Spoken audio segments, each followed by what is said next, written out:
How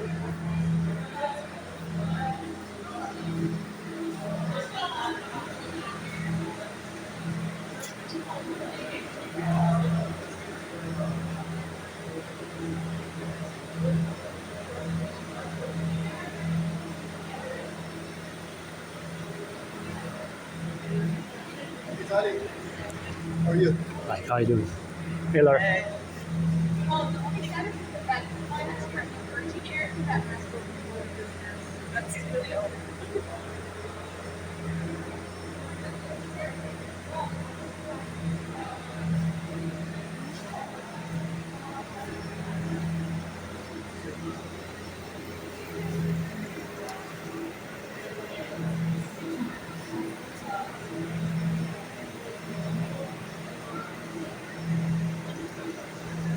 So this is a section of the Ligo tube.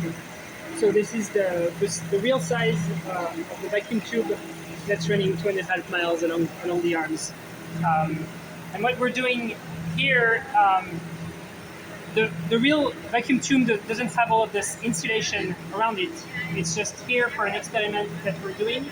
What we're doing is we're doing baking experiments. So we're under the isolation. There are coils where we can run current to heat it up.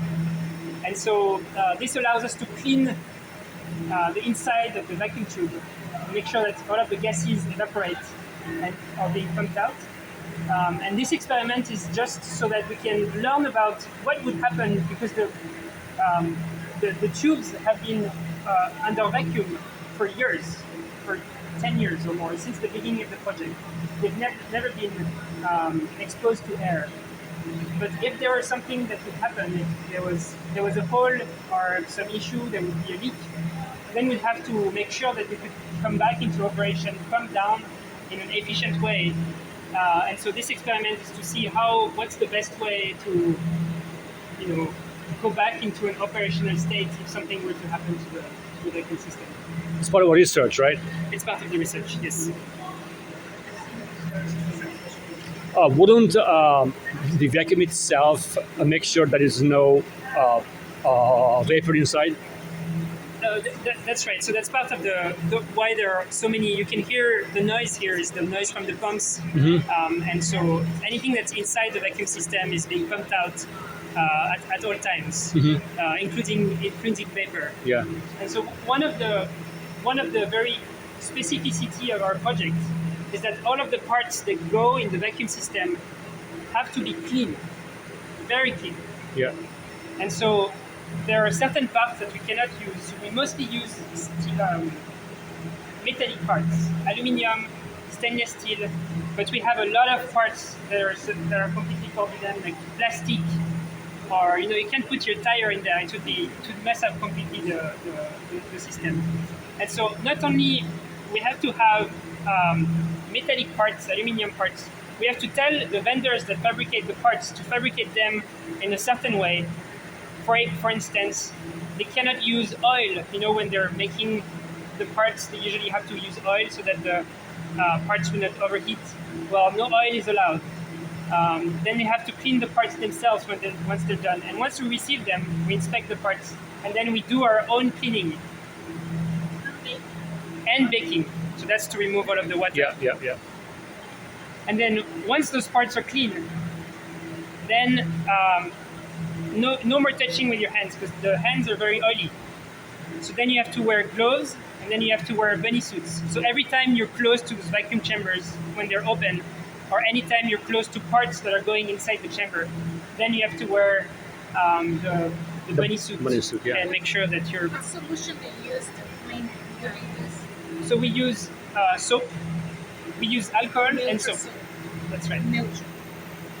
So we use soap with acidic soap. So Liquinox is one of the ones. Citranox is more acidic, and Liquinox is the other one. I don't know the exact ratio, but I know that's the brand that we use. And so depending on the material, we use different type of recipes. But then it goes in an ultrasonic bath. So if you have holes that are tapped, lots of particulates can go in the holes. So that's why if you put it in an ultrasonic bath, just like if you you want to clean your jewelry very well, then you can put it in ultrasonic bath. Cool.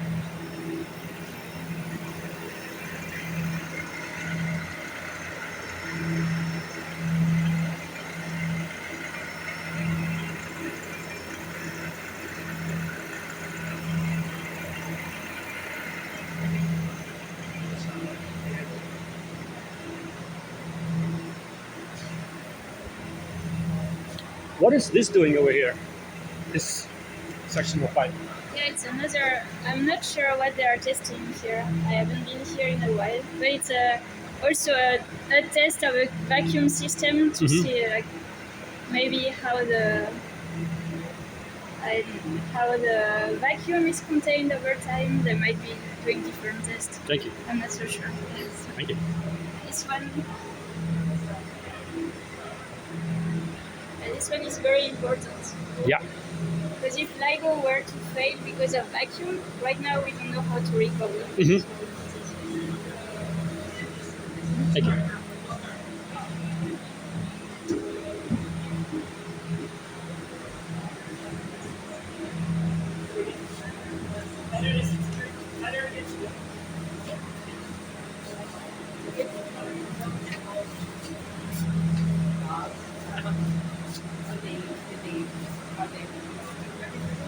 So those are the round things.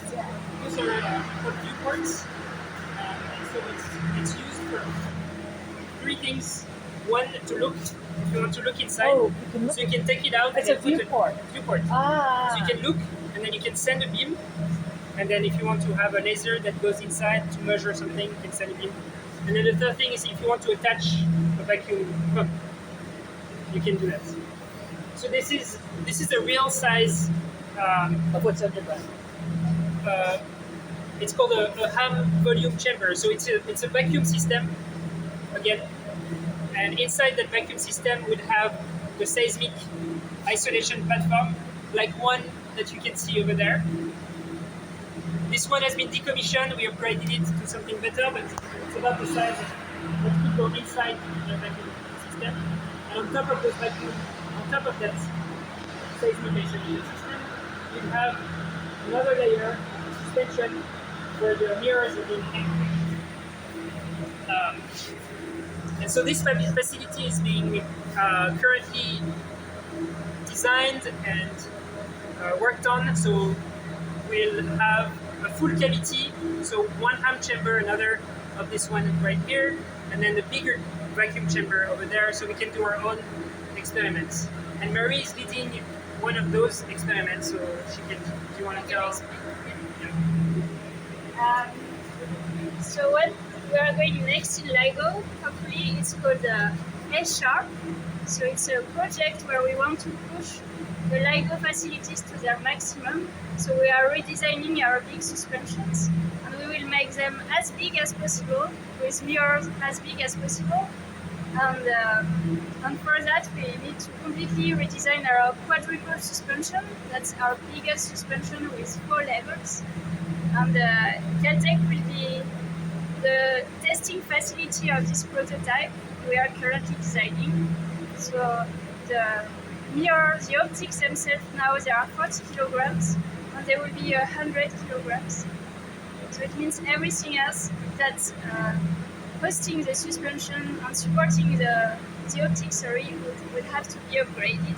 So we hope to use this new setup to test our new prototype. And if it's validated, then it will be installed at all the Ligo sites, the 2 sites, and will replace the current optics that we have. So maybe I can explain this. New suspension, they are bigger because they will provide more isolation and less thermal noise. So because the surface of the optic is bigger, and we are operating at room temperature, it means there is some noise in the optic. And if the optic is bigger, then the noise is more distributed. So we want a larger optic. We will also put more stress in our fibers. It means the mode of the suspension will be slightly different. We will have a larger detection band system. And also some improvement in the control of the suspension. Maybe I don't need to explain the details, but they will be easier to manage. Thank you.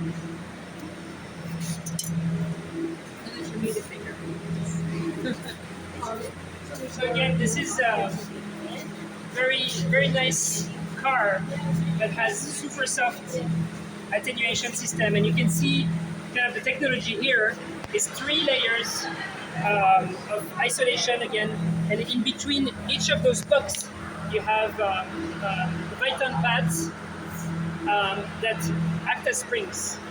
And so on each layer you have one layer is one level of isolation, and then another layer is another isolation system. You can actually look through here if you want to see.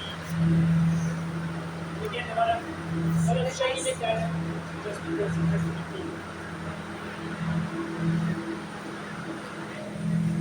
So this is where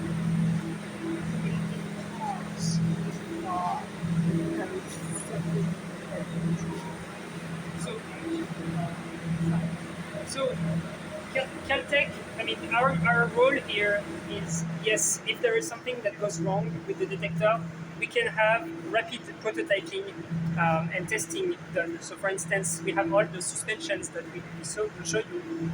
If one of them breaks, they can call us and be like, oh, can you test this? And then, because they can't access the vacuum easily, they have to air and go inside, yeah, but so it's a lot of work. So that's one of the things that we do here. And then we also work on the design and getting, so all of the parts need drawings. So all of those parts have drawings on the computer that we can send to a machine shop for them to fabricate it. And then we do the interface with the machine shop, so the parts can be sent to the site. And usually the parts are assembled at the sites.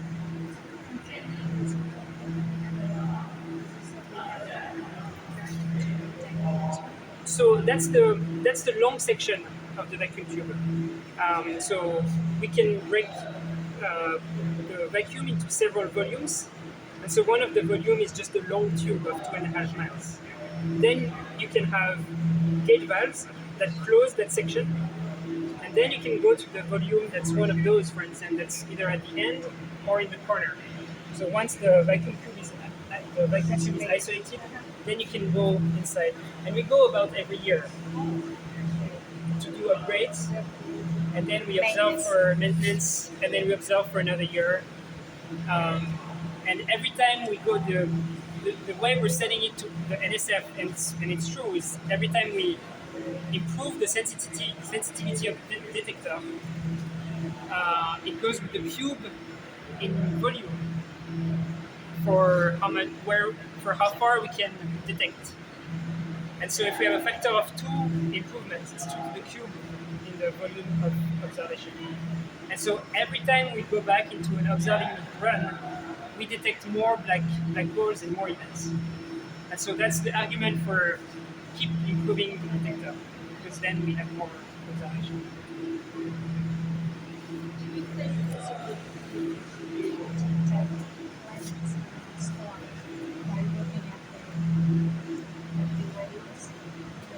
That's a good question. What was the question? If we would be able to detect planets in different systems, solar systems. And so that would depend on the strength of the gravitational wave signal. And so for black holes, the nice thing about black holes is that they're extremely heavy and they collide. And that emits a huge amount of energy that we can detect. I don't know so I don't have the background to tell you exactly if that's possible or not, but my gut feeling is that would be very hard.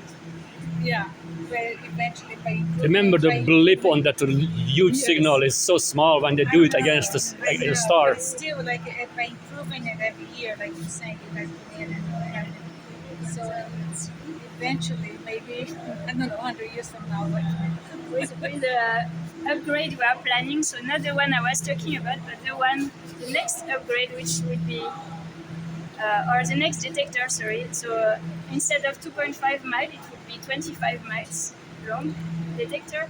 And with this one, it's called CE, Cosmic Explorer.